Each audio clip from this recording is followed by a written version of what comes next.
और इसी बीच अलग अलग जिलों से अलग अलग सहयोगी भी हमारे साथ जुड़े हुए हैं। आपको बता दें कि हमारे साथ आगरा से नरेश दाकरे, वहीं नोएडा से हमारे साथ विनायक गुप्ता जुड़े हुए हैं, दीपक भी हमारे साथ कानपुर से जुड़े हुए हैं। तो सबसे पहले दीपक, आपके पास आते हुए, गर्मी का प्रकोप बहुत ज्यादा उत्तर भारत में देखने को मिल रहा है, गर्मी से त्राहिमाम मचा हुआ है। ऐसे में वहां के क्या कुछ हालात बने हुए हैं, ताजा अपडेट क्या कुछ कहता हुआ? बिल्कुल मनीषा, जिस तरीके से लगातार गर्मी का प्रकोप कानपुर की जनता झेल रही है। अगर कानपुर के आज पारा की बात की जाए तो 44 के ऊपर का पारा दर्ज किया गया और कानपुर में आज भयंकर जो है हवाएं वो चल रही है और गर्म हवाएं चल रही हैं, जिससे कि आने जाने वाले जो लोग हैं वो जो है गर्म गर्म हवाओं से परेशान हैं। क्योंकि जो दोपहिया वाहन से लोग निकल रहे हैं उनको जो है आंखों में जलन और पाए में जो है जलन, लेकिन हालांकि वो लोग जो निकल रहे हैं वो अपना गमछा लेके निकल रहे हैं ताकि जो है जो गर्म हवा और जो धूप है उससे बचाव किया जा सके। हालां कानपुर की अगर प्रशासन की बात की जाए, नगर निगम की बात की जाए या स्वास्थ्य विभाग की बात की जाए, तो लगातार स्वास्थ्य विभाग का ये कहना है कि जरूरत हो तभी घर के बाहर निकले, अन्यथा घर में ही रहें। सुबह जैसे ही 7 बजे से ही धूप निकल आती है और शाम 6-7 बजे तक स्थिति इसी तरीके से बनी रहती है, क्योंकि गर्मी जो है लगातार पड़ रही है। मौसम विभाग ने कहा भी था कि अभी लगभग हफ्ते भर यही कंडीशन रहेगी, धूप रहेगी और तेज हवाएं चलेंगी तो लोगों को राहत नहीं मिलेगी। हालांकि मौसम विभाग ने यह भी बताया था कि 20 तारीख तक बारिश होने की संभावना है, लेकिन अभी ऐसा देखा नहीं जा रहा कि बारिश होगी कि नहीं होगी। अगर बारिश होती है तो आम जनता को राहत मिलेगी। अब देखना यह होगा कि 20 तारीख तक बारिश होती है कि नहीं होती है। वहीं प्रशासन की बात करें तो चाहे रेलवे स्टेशन हो या बस अड्डे हो, जहां पर वो पानी की व्यवस्थाएं कराए हुए हैं, टीन सेट लगाए हुए हैं, क्योंकि जो लोग बाहर आने जाने वाले हैं उनको जो है पानी की दिक्कत का सामना न करना पड़े। छायों की व्यवस्था की जाए। हालांकि जो लोग घर के बाहर निकल रहे हैं वो अपनी व्यवस्था के साथ निकल रहे हैं और अपील भी जो है कानपुर प्रशासन या स्वास्थ्य विभाग वो ये कर रहा है कि घर के बाहर निकले तो छाव अपनी व्यवस्था करके निकले, जैसे पानी लेके निकले ताकि पानी की कमी ना हो। और खान पान का विशेष ध्यान दिया जाए, क्योंकि कहा जाता है गर्मी के सीजन में अगर बाहर का खान पान होता है तो स्वास्थ्य बिगड़ता है, और पानी जो है वो ज्यादा से ज्यादा पिया जाए और जो पेय पदार्थ हैं वो उनका सेवन ज्यादा आम जनमानस करे, जिससे कि ठंडक बनी रहे और गर्मी ना लगे, लू ना लगे, जिससे कि वो बीमार ना हो। क्योंकि देखा जा रहा है कि अस्पताल में मरीज भी लगातार पहुंच रहे हैं, ओपीडी में भीड़ लग रही है। डॉक्टर भी ये कह रहे हैं लोगों को कि गर्मी से कैसे बचाव जो है उनके तरीके भी बताए जा रहे हैं कि घर के बाहर अगर निकले तो अपने व्यवस्था करके निकले, खासतौर पानी का विशेष ध्यान दें और पेय पदार्थ जो है उस पर ज्यादा सेवन करें। बाहर का खान पान से बचते हुए नजर आए, वो घर में हल्का पल्का भोजन करें और ज्यादातर ठंडा ही भोजन करें ताकि स्वास्थ्य में कोई दिक्कतें ना आए। जी ठीक है, नोएडा से हमारे साथ विनायक गुप्ता जुड़े हुए हैं, उनका भी रुख कर लेते हैं। विनायक, नोएडा में गर्मी से किस तरह के हालात बने हुए हैं, किस तरह की स्थिति, मौसम विभाग का क्या कुछ कहना, लगभग कितने दिनों में मानसून आ जाएगा? जी, आपको बता दूं कि दिल्ली एनसीआर समेत जो नोएडा की अगर बात करी जाए तो यहाँ पर गर्मी का सिस्टम जो है बहुत तेजी से बढ़ता दिखाई दे रहा है। जो तापमान है वो धीरे धीरे बढ़ता है। अगर बात करी जाए तो 46 डिग्री के करीब जो है अधिकतम तापमान पहुंच जा रहा है, जिससे कि लोगों को काफ़ी परेशानियों का सामना करना पड़ रहा है। लोग अपने घरों के अंदर हैं, घरों के बाहर बहुत कम निकल रहे। अगर उनको ज़रूरी काम है जब भी वो घर से बाहर निकल रहे हैं, अन्यथा वो घर के अंदर ही हैं, क्योंकि गर्मी बहुत तेज़ी से पड़ रही है। उसके कारण जो है गर्मी के कारण जो है लोग भी बीमार पड़ रहे हैं। अगर अस्पतालों की बात करी जाए तो अस्पतालों में ओपीडी में मरीजों की संख्या में बहुत तेज़ी से बढ़ोतरी आई है। मिनिमम 4000 के करीब जो है लोग वहाँ पर पहुँच रहे हैं और अपना इलाज करवा रहे हैं। वहीं डॉक्टरों का साफ तौर पे कहना है गर्मी इतनी तेजी से पड़ रही है तो जो लोगों को बीमारियां हो रही है, खांसी जुकाम हाइड्रोजन की, इन सब बीमारियों को लेकर के ओपीडी में ज़्यादा संख्या में लोग देखने को मिल रहे हैं। वहीं स्वास्थ्य विभाग ने भी पूरी तरीके से अलर्ट जारी किया जा रखा गया है, बैनर पोस्टर लगाए जा रखे गए हैं, लगातार अभियान चलाया जा रहा है कि लोगों को जागरूक किया जा रहा है कि अपने साथ अगर घर से बाहर निकलने हैं तो गमछा छाता या सिर पर कपड़ा रख करके चले, जिससे कि धूप से बचाव किया जा सके। और साथ ही साथ पानी की बोतल एक जरूर आवश्यक लेकर के चले, जिससे कि शरीर में पानी की जो मात्रा है वो कम ना हो सके, जिससे कि लोग बीमार ना हो।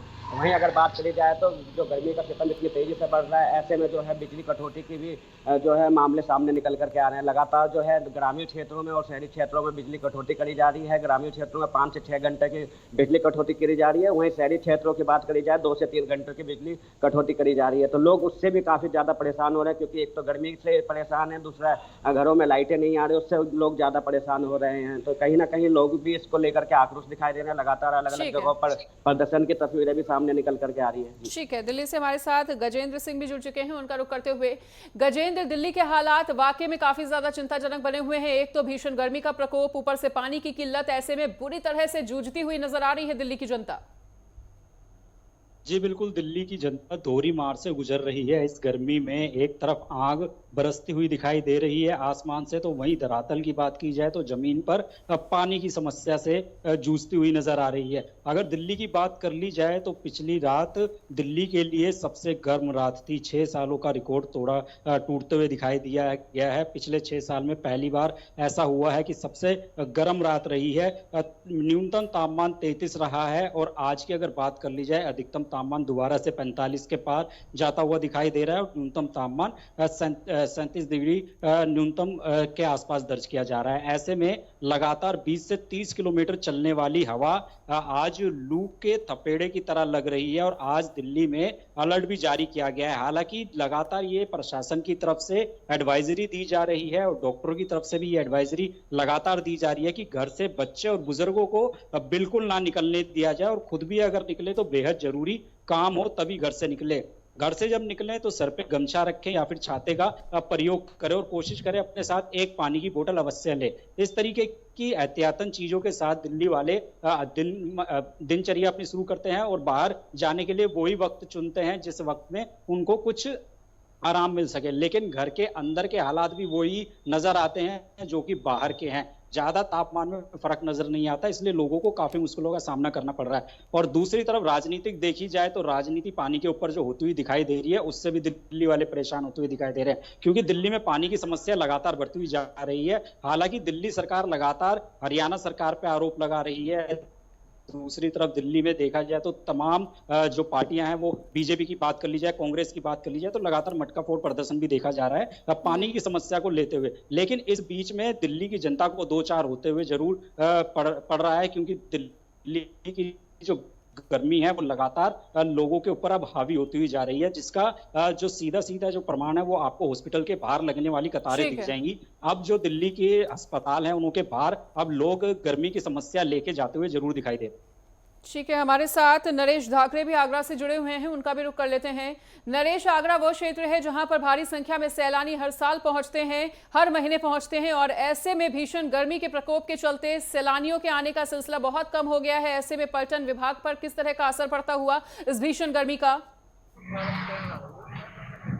देखिए बिल्कुल मनीषा, अगर हम आगरा की बात करते हैं तो आगरा में ताजमहल को देखने के लिए मई और जून के महीने में अच्छी खासी जो पर्यटकों की कंडीशन देखने के लिए वहां पर मिलती थी। लेकिन इस बार की अगर बात की जाए तो आगरा में जिस तरीके से जून के महीने में जो भीषण गर्मी का प्रहार कहीं ना कहीं आगरा वासियों की लगातार मुश्किलें बढ़ाता हुआ दिखाई दे रहा है। ऐसे में कहीं ना कहीं जो पर्यटक है वो भी आगरा के ताजमहल को देखने के लिए नहीं पहुंच रहे हैं, क्योंकि लगातार जो गर्मी का सितम है वो कहीं ना कहीं लगातार परेशान करता हुआ आगरा में दिखाई दे रहा है। ऐसे में अगर बात की जाए पर्यटक की तो कहीं ना कहीं जिस तरीके से भीषण गर्मी के चलते जो पर्यटकों के आवागमन पर जो ब्रेक लगा है उसका कहीं ना कहीं जो सीधा असर है वो गर्मी के कारण ही देखने के लिए मिल रहा है। क्योंकि लगातार जिस तरीके से एक समय होता था कि मई और जून के महीने में अच्छी खासी पर्यटकों की भीड़ देखने के लिए मिलती थी, क्योंकि इस समय पर स्कूल भी बंद हो जाती है, बच्चों की छुट्टियां हो जाती हैं, तो कहीं ना कहीं जो लोग हैं अपनी फैमिली के साथ घूमने के लिए जाते हैं। लेकिन इस बार जून के महीने में जिस तरीके से भीषण गर्मी का जो प्रहार है उसके बाद कहीं ना कहीं जो लोग हैं वो अपने घरों में कैद हो चुके हैं, लोग अब अपने घरों से बाहर नहीं निकल रहे हैं। तो ताज नगरी आगरा की अगर बात की जाए तो ताज नगरी आगरा में इस समय पर जो पर्यटक है वो कहीं ना कहीं नहीं पहुंच रहे हैं, तो इसका अच्छा खासा जो नुकसान है वो कहीं ना कहीं पर्यटक विभाग को आगरा में देखने के लिए गर्मी के चलते मिल रहा है। वही अगर हम बात करते हैं आगरा में भीषण गर्मी के प्रहार की, तो अगर बात की जाए तो 10 बजे के बाद जो गर्म हवाएं चलती है वो गर्म हवाएं लू के थपेड़ों में तब्दील हो जाती है और उसके बाद कहीं ना कहीं लोगों को भारी मुश्किलों का सामना करना पड़ता है। अगर हम बात करते हैं तो 10 बजे के बाद सड़कों पर सन्नाटा छाना शुरू हो जाता है। अभी भी आप साफ देख पा रहे हैं किस तरीके से जो गर्म हवाएं हैं वो चलना शुरू हो चुकी है। ऐसे में कहीं ना कहीं लोगों की लगातार मुश्किलें बढ़ती हुई आगरा में दिखाई दे रही है, जिसका सीधा अगर कहा जाए तो असर कहीं ना कहीं लोगों के व्यापार पर भी पड़ता हुआ दिखाई दे रहा है। सबसे ज्यादा मुश्किलें उन लोगों को होती है जो लोग हर रोज मजदूरी करते हैं और अपने परिवार को पालते हैं। ऐसे में कहीं ना कहीं जिस तरीके से भीषण गर्मी का जो प्रहार है वो कहीं ना कहीं ऐसे लोगों को परेशान करता हुआ दिखाई दे रहा है। कई मजदूरों से हमारी बात हुई, उनका साफ कहना था कि जिस तरीके से जो टेम्परेचर आगरा में हर रोज कहीं ना कहीं अगर कहा जाए तो 45-46 के पार पहुंच जाता है, तो ऐसे में उन्हें मजदूरी करने में भारी मुश्किलों का सामना करना पड़ता है। तो लगातार जिस तरीके से इस बार जो गर्मी आई है वो कहीं ना कहीं आगरा में लगातार लोगों की मुश्किलें बढ़ाती हुई दिखाई दे रही है। वहीं अनुमान ये लगाया जा रहा था कि 20 जून तक कहीं ना कहीं मानसून आने के जो आसार दिख रहे थे, लेकिन अभी ऐसा बिल्कुल भी नहीं दिखाई दे रहा है, क्योंकि जिस तरीके से अभी जो भीषण गर्मी और लू के थपेड़े हैं वो लगातार आगरा में लगा लोगों की मुश्किलें बढ़ाते हुए दिखाई दे रहे हैं। अगर कहा जाए तो गर्मी का असर व्यापारी से लेकर के किसान तक देखने के लिए मिल रहा है, क्योंकि भीषण गर्मी के इस प्रहार में जो किसान है वो भी खेतों में काम नहीं कर पाते हैं। अगर एक बार कुल मिला के अगर कहा जाए तो भीषण गर्मी का प्रहार, चाहे वो मजदूर हो या वो किसान हो या व्यापारी हो, क्योंकि अगर बाजारों की हम बात करते हैं तो बाजारों में भी कहीं ना कहीं जिस तरीके से भीषण गर्मी का जो प्रहार है, ऐसे में लोग बाजारों में नहीं पहुंच रहे हैं और जो व्यापारी है उनके व्यापार पर भी कहीं ना कहीं जो गर्मी है उसका ग्रहण लगता हुआ दिखाई दे रहा है। बाजारों की बात की जाए तो बाजारों में सुबह के टाइम पर भीड़ देखने के लिए मिलती है। लोग सुबह के टाइम पर ही ठंडे मौसम में बाजार में पहुंच करके सामान खरीद लेते हैं, लेकिन जैसे जैसे समय चलता है, धूप निकलती है, उसके बाद कहीं ना कहीं भीषण गर्मी और लू के थपेड़े लोगों को परेशान करते हैं। उसके बाद कहीं ना कहीं बाजारों में भी सन्नाटा देखने के लिए मिलता है। तो मनीषा, अगर आगरा की हम बात करते हैं तो आगरा में पर्यटक से लेकर के और व्यापार जो भी हम लोग करते हैं उनको कहीं ना कहीं गर्मी का एक कहा जाए तो गर्मी ने उनके व्यापार पर कहीं ना कहीं ग्रेड लगाने का काम मनीषा किया है। ठीक है, और एक बार फिर से रुक करते हैं दीपक का, जो कि हमारे साथ कानपुर से लगातार बने हुए हैं। दीपक, जैसा कि अभी हमारे सहयोगी नरेश धाकरे ने एक बात कही है कि व्यापार वर्ग पर बहुत ज्यादा इसका असर पड़ रहा है। ऐसे में अगर कानपुर की बात की जाए तो इंडस्ट्रियल एरिया है, व्यापार वर्ग यहाँ पर भी गर्मी से काफी ज्यादा परेशान है। उनका क्या कुछ कहना है इस गर्मी को लेकर, किस तरह से इस स्थिति से निपटने के लिए अपने आप को वो तैयार कर रहे हैं? बिल्कुल मनीषा, जिस तरीके से लगातार गर्मी का प्रकोप जो है कानपुर की जनता झेल रही है, वहीं व्यापारियों की अगर बात कर लीजिए तो व्यापारियों से जब बातचीत की गई तो उन्होंने कहा कि व्यापार में खासा असर पड़ रहा है, क्योंकि भीषण गर्मी और धूप की वजह से जो लोग हैं वो निकल के नहीं आ रहे, तो व्यापार जो है वो जिस तरीके का होना चाहिए वो व्यापार हो नहीं पा रहा और व्यापार में खासा नुकसान झेलना पड़ रहा है। कुदरत की मार के साथ साथ जो है व्यापारी जो अपना पैसा लगाए, इन्वेस्ट किए हैं, उसका जो है बिक्री नहीं हो रही, क्योंकि लोग निकल नहीं रहे। जब लोग निकल नहीं रहे तो उनका सामान बिक नहीं रहा, जिससे कि व्यापार पर खासा असर दिख रहा है। वहीं अगर बात कर लें मंडियों की बात कर लें या बाजारों के लिए हरी सब्जियों की बात कर लें तो उस पर भी खासा असर दिख रहा है, क्योंकि जो किसान है जो सब्जियां उगाता है वो कहीं ना कहीं बारिश की आशंका जताता है कि बारिश होगी तो अच्छी सब्जियां होगी, लेकिन बारिश ना होने के चलते जिस तरीके से लगातार धूप हो रही है और हवाएं चल रही, जिससे कि फसलें खराब हो रही, तो बाजारों में देखा जा रहा है कि सब्जियों के दाम भी जो है बढ़ रहे हैं, क्योंकि सब्जियां जो है पर्याप्त मात्रा में पहुंच नहीं पा रहे हैं, जिसके चलते जो किसान है वो परेशान है। हालांकि जो रोजमर्रा का आदमी है जो सब्जी लेने जाता है तो बाजारों में सब्जियां महंगी मिलती हैं, जिससे कि एक तरफ कुदरत की मार, दूसरी तरफ जो है महंगाई की मार लगातार आम जनमानस झेल रही है। जिस तरीके से कहा गया था कि 20 तारीख तक मौसम जो है चेंज होगा और बारिश होने की संभावना है, लेकिन अभी ऐसा दिख नहीं रहा कि बारिश 20 तारीख तक होगी। अगर 20 तारीख तक बारिश होती है तो कहीं ना कहीं राहत मिलेगी। तो इस तरीके से आम जनमानस लगातार जो है वो गर्मी से परेशान है और देखना ये होगा कि जिस तरीके से अलग अलग जिलों से मौत के आंकड़े भी सामने निकल के आ रहे हैं कि कितनी लोगों की गर्मी से मौतें भी हो रही हैं, तो ये बड़ा सवाल बना हुआ है कि भीषण गर्मी से लोगों की मौत भी हो रही है, व्यापार पे भी जो है खासा नुकसान उठाना पड़ रहा है। वहीं बाजारों में जो है सब्जियों के दाम भी लगातार बढ़ रहे हैं। हालांकि प्रशासन जो है कानपुर का हो या अन्य जिलों का हो या स्वास्थ्य विभाग हो लगातार अपील कर रहा है कि घर के बाहर निकले तो अपनी व्यवस्था के साथ निकले ताकि गर्मी से बचते हुए नजर आए। हालांकि लोग जो है जिनको बहुत ज्यादा जरूरी है वही लोग घर के बाहर निकल रहे हैं, अन्यथा लोग घर ही पे कैद हुए हैं। 6 बजे के बाद ही उनका घर के बाहर निकलना होता है, तभी वो मार्केट करते हैं और मार्केट से आने के बाद घर में रहते हैं, क्योंकि देखा जा रहा है सुबह 7 बजे से लेकर शाम 7 बजे तक भीषण गर्मी का प्रकोप जो है आम जनमानस झेल रही है। कानपुर के स्वास्थ्य विभाग का भी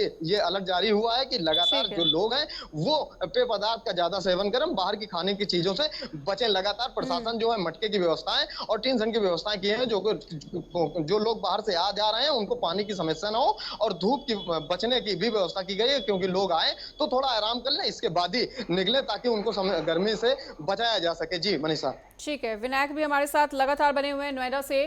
तो विनायक, अगर गर्मी की मार की बात की जाए तो एक तरफ नोएडा वासी जहां गर्मी की मार झेल रहे हैं तो वहीं दूसरी तरफ नोएडा में होता हुआ विकास, यानी कि जितनी भी इंडस्ट्रियल एक्टिविटीज हैं वो तेजी से फैल रही हैं, एक्सपेंड हो रही हैं, तेजी से डेवलपमेंट हो रहा है इस वक्त नोएडा में, जिसके चलते प्रदूषण की समस्या लगातार बनी हुई है। उड़ने वाली धूल मिट्टी से भी लोग काफी ज्यादा परेशान होते हुए नजर आ रहे हैं नोएडा क्षेत्र की अगर बात की जाए तो।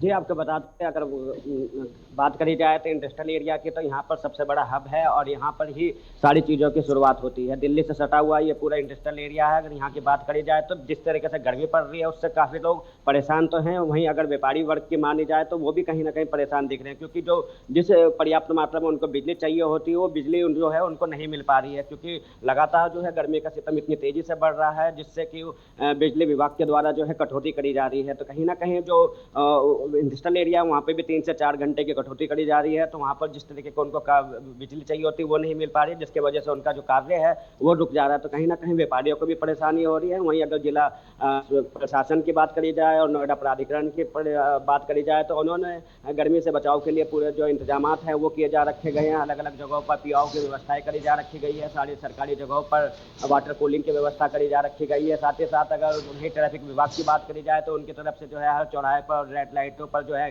ग्रीन चादरें जो है ऊपर बिछाई जा रखी गई है, जिससे कि वाहन जो है नीचे खड़े होते हैं तो वो चादरों की छांव में रहे, जिससे कि उनको गर्मी का जो धूप है वो ना पड़ सके और उनको गर्मी से बचाव किया जा सके। तो कहीं ना कहीं जिला प्रशासन पूरी तरीके से अलर्ट है। हालांकि अगर बात करी जाए तो बिजली विभाग की तो उनकी तरफ से भी साफ तौर पर कहना है कि हमारे पास बिजली जो है पर्याप्त मात्रा में रहती है, लेकिन जो इतने ज़्यादा में लोड उठता है तो कहीं ना कहीं ट्रांसफार्मर जो है वो फूक जा रहे हैं, तो इसको चेंज करने में 3 से 4 घंटे का समय लगता है। तो इस कारण जो है 3 से 4 घंटे की कटौती जो है वो हो जाती है।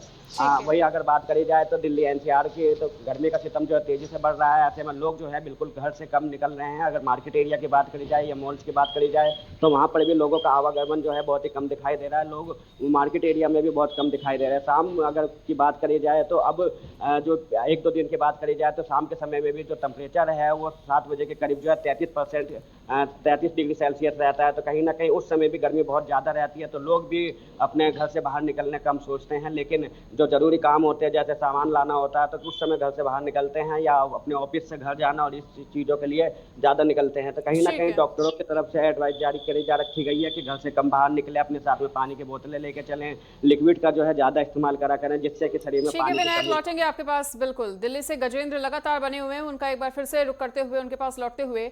तो गजेंद्र, मार्केट में बात हो रही है, मार्केट्स की बात हो रही है, व्यापारी वर्ग की बात की जा रही है। तो अगर दिल्ली की बात की जाए तो यहाँ पर सबसे ज्यादा मार्केट्स खचाखच भरी रहती हैं हर सीजन में, लेकिन इस बार की गर्मी में सरोजनी नगर की अगर हम बात कर ले, चाहे हम लाजपत नगर की बात कर ले, चांदनी चौक जैसे खचाखच भरे रहने वाले बाजार की बात कर लें, सदर बाजार की बात कर लें, चारों तरफ सन्नाटा पसरा हुआ है। और एक सबसे बड़ी परेशानी जो बनी हुई है दिल्ली में वो प्रदूषण की भी है, क्योंकि लगातार प्रदूषण की समस्या से भी दिल्ली की जनता जूझती हुई। जी बिल्कुल, प्रदूषण की बात कर ली जाए तो 300 प्रदूषण बना हुआ है। और अगर बात की जाए दिल्ली के मार्केट्स की तो खचाखच भरने वाली मार्केट्स अब जो ग्राहक हैं उससे नदारत दिखाई दे रही हैं। बहुत कम लोग दिखाई देंगे आपको मार्केट में। हालांकि ये वो मार्केट है, लाजपत नगर मार्केट की बात की जाए, चांदनी चौक की बात की जाए, ये वो मार्केट हैं जो पूरे साल मार्केट चलती है और खचाखच भरी होती है। लेकिन इस बार की गर्मी में जो मार्केट है वो लगभग खाली दिखाई दे रही है, जिससे व्यापारी वर्ग को तो नुकसान हो ही रहा है। लेकिन जिस तरीके से भारत में गर्मी बढ़ रही है, अर्थव्यवस्था पे भी कहीं ना कहीं इसका असर देखने को मिलेगा, क्योंकि एक बड़े व्यापारी वर्ग को नुकसान होता हुआ दिखाई दे रहा है। ग्राहक घरों से निकलेंगे नहीं तो व्यापार चलेगा नहीं। ऐसे में लगातार जो गर्मी है उसका सितम हर किसी को झेलना पड़ रहा है, चाहे वो व्यापारी वर्ग हो या आम जनता हो। इस गर्मी की वजह से इस समय दिल्ली में हालात ये हैं कि लोग अपने घरों से ना निकलने पे मजबूर हैं। बहुत महत्वपूर्ण काम होते हैं तभी वो घरों से निकलने की कोशिश कर रहे हैं। इसमें काफी छोटे मोटे जो काम हैं वो भी रह जाते हैं, लेकिन कोशिश यही की जाती है कि किसी तरीके से गर्मी से बचा जाए। इस बीच में जो बिजली की आपूर्ति है उसको भी पूरा करने की कोशिश की जाती है। 8300 मेगावाट की बिजली की जो मांग है वो लगातार दिल्ली में मांगी जा रही है, लेकिन कहीं ना कहीं बिजली की कटौती भी दिल्ली के कुछ इलाकों में उनको परेशान करती है। एक तरफ पानी की कटौती तो दूसरी तरफ बिजली की कटौती, ऊपर से आग बरसती हुई। यानी कि दिल्ली वालों के लिए इस समय गर्मी के हालात ऐसे बने हुए हैं कि ना वो इधर जा सकते हैं ना उधर जा सकते हैं, लेकिन गर्मी से दो चार होना ही पड़ेगा। और आईएमडी की बात कर ली जाए तो इस समय आईएमडी का साफ कहना है कि अभी दिल्ली वालों को कोई राहत मिलती हुई नजर नहीं आ रही है। हालांकि 20 तारीख की बात की जा रही है कि कुछ इलाकों में हल्की बूंदाबांदी हो सकती है, बारिश मध्यम भी हो सकती है, लेकिन फिलहाल अभी ऐसा दिख नहीं रहा है। आसमान साफ है। कल जरूर कुछ देर के लिए बादल छाए थे, लेकिन अभी आसमान बिल्कुल साफ है और दिल्ली वालों को आसमान से बरसती हुई इस आग का सामना करना पड़ रहा है। यही नहीं कि मार्केट के अंदर भीड़ नहीं है, आप सड़कों पर भी जाएंगे तो भी लोग आपको दिखाई नहीं देंगे। तमाम पार्क भी आपको खाली मिलेंगे। सुबह सुबह जो लोग वॉक पे जाते हैं, हालांकि 5 बजे 6 बजे का जो समय है वो थोड़ा ठंडा माना जाता है, लेकिन आपको 6 बजे भी अब पार्कों में आधी जनता दिखाई देगी, क्योंकि गर्मी एकदम से बढ़ती है। 7 बजे के बाद आपको ऐसा लगने लगता है मानो कि दोपहर का समय हो गया हो। इसलिए दिल्ली वालों को बहुत ज्यादा मुश्किलों का सामना करना पड़ रहा है, क्योंकि व्यवस्थाएं भी यहाँ पे नहीं की गई हैं। गजेंद्र, लोगों के दिल्ली लिए के कैंप लोग वगैरह बहुत हद तक बीमार होते चले जा रहे हैं। ऐसे में स्वास्थ्य विभाग कितना ज्यादा अलर्ट नजर आ रहा है, क्योंकि स्वास्थ्य सेवाएं बेहतर देने का दावा भी लगातार आम आदमी पार्टी दिल्ली सरकार करती हुई नजर आती है। देखिए, स्वास्थ्य सेवाओं की बात कर ली जाए तो फिलहाल सभी अस्पताल अलर्ट मोड पर हैं। अस्पतालों की बात की जाए तो अतिरिक्त बेड भी लगाए गए हैं और कुछ अस्पतालों में बर्फ की सिल्लियां भी रखी गई हैं ताकि जरूरत पड़ने पर उनका प्रयोग किया जा सके। अगर कोई हीट वेव का शिकार व्यक्ति वहां आता है तो उसके लिए सारी तमाम जो जरूरतें हैं वो जरूर पूरी रखी गई हैं। लेकिन जो लोग आ रहे हैं वो इस समय सिर दर्द, आंखों में जलन और स्किन की प्रॉब्लम्स को लेकर, पेट दर्द को लेकर ज्यादा आ रहे हैं, जिसके लिए डॉक्टरों का कहना है कि अपनी डिहाइड्रेट आप ना रहें, आप ज्यादा कोशिश करें कि आपको जो भी लिक्विड आप उसे पिए, चाहे वो जूस हो या पानी हो, ठंडा पानी हो, सादा पानी हो, लेकिन आप लिक्विड लेते रहिए, तरल पदार्थ लेते रहिए। यही फिलहाल सबसे बड़ा रामबाण है इस समय गर्मी से बचने का। लेकिन ठीक है, एक आखिरी सवाल दीपक, आपसे भी ये पूछना चाहेंगे कि लगातार गर्मी का प्रकोप जिस तरह से देखने को मिल रहा है, व्यापारी वर्ग पर इसका खास असर देखने को मिल रहा है, तो अभी हमारे सहयोगी गजेंद्र ने एक बात कही कि इसका बहुत ज्यादा असर कहीं ना कहीं हमारे देश की और प्रदेश की अर्थव्यवस्था पर भी पड़ रहा है। और अगर कानपुर की बात की जाए तो नोएडा के बाद देखिए सबसे ज्यादा अगर उत्तर प्रदेश की इकोनॉमी निर्भर करती है तो वो कानपुर पर निर्भर करती है। तो प्रदेश सरकार के आगे कितनी ज्यादा चुनौतियां देख पा रहे हैं आप? जी बिल्कुल, जिस तरीके से कानपुर एक औद्योगिक नगरी है और फैक्ट्रियों का अंबार लगा हुआ है, तो कहीं ना कहीं जिस तरीके से भीषण गर्मी पड़ रही है, तो जो फैक्ट्रियां हैं वहाँ मजदूर जो है वो कम जा रहे हैं। हालांकि रोजमर्रा जो मजदूर है वो तो जा ही जा रहा है, लेकिन अगर फैक्ट्री मालिक की बात कर लें या व्यापारियों की बात कर लें तो उनका साफ तौर से कहना है कि गर्मी की वजह से जो है खासा नुकसान उठाना पड़ रहा है। तो कहीं ना कहीं प्रदेश सरकार भी इसको लेकर चिंतित नजर आ रही है। जिस तरीके से फैक्ट्रियों में काम नहीं हो रहे हैं, फैक्ट्रियां काफी बंद दिख रही हैं, व्यापारी जो हैं, जो मालिक हैं, वो परेशान हो रहे हैं क्योंकि भीषण गर्मी से लोग निकल नहीं रहे हैं, वो अपना बचाव कर रहे हैं। जिस तरीके से लगातार प्रदेश में मौतों के आंकड़े आ रहे हैं, जिससे कि लोग काफी डरे हुए हैं। स्वास्थ्य विभाग लगातार कह रहा है जरूरत हो तभी निकले, अन्यथा न निकले। कुछ दिन की गर्मी है, इसके बाद फिर वैसा ही मौसम हो जाएगा। जी बनीसा, ठीक है, तो सभी सहयोगियों का हमारे साथ जुड़ने के लिए बहुत बहुत शुक्रिया। तो भीषण गर्मी का प्रकोप इस वक्त देश के कई राज्य झेल रहे हैं। हम भी लगातार आपसे ये अपील कर रहे हैं कि इस भीषण गर्मी में अपना बहुत ज्यादा ध्यान रखें, पानी ज्यादा से ज्यादा पिएं ताकि आपके स्वास्थ्य पर इस भीषण गर्मी का बहुत ज्यादा बुरा असर ना पड़े।